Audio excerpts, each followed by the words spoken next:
Farmers are worried that the agricultural sector will feel the pinch of the higher tariffs. The tariff decision is expected to have a negative impact on various South African exports, including vehicles, precious metals, machinery, and citrus fruit. Citrus is going to be the highest hit by this 30% tariff if it is going to continue. So that's also something we need to say.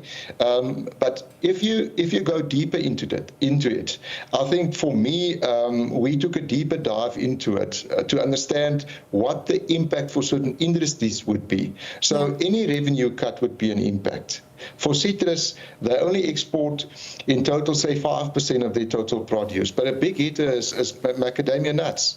So 22% of macadamia nuts is exported to America. So a massive impact towards that. What we also did was we took it to the provinces and to have a look and where do we produce and where will the provinces be, well, where would the negative effect be in the provinces? And I think the hard-hit provinces is the Western Cape and Limpopo. So for me, the first one was to understand the possible impact of 30% on agriculture and will we survive this and how are we going to survive this? Absa Investments strategist Lindile Malgas reiterates that higher tariffs are negative from a consumption point of view and will make South African products less competitive and may lead to lower demand for them.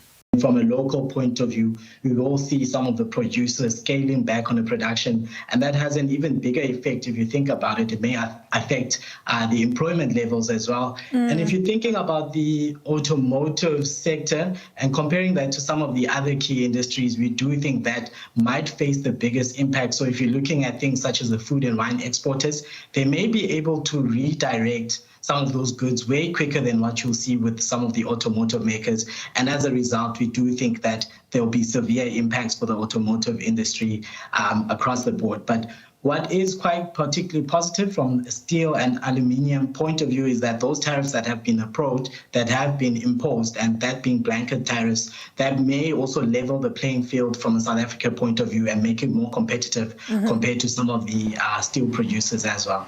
Professor Chris Asike from the University of Pretoria says it is time to stop analyzing the actions of the US and start focusing on the way forward. We should start focusing on alternatives, the things that South Africa can do to increase its own value proposition, diversify its trade, and especially looking at AFTA. That would actually mitigate a lot of the effects that will come from South Africa's suspension from or removal from AGOA, which is very imminent, and other difficulties that have come out of this. But for me, that's what we should really be talking about. Now that the US has shown its hand in this regard, South Africa should be tough in using those critical minerals position, the absolute advantage that it has. The US absolutely needs those minerals, and so South Africa should be able to use them as leverage to negotiate what it wants. And if it doesn't get its way, it should then reciprocate in terms of also tariffing those.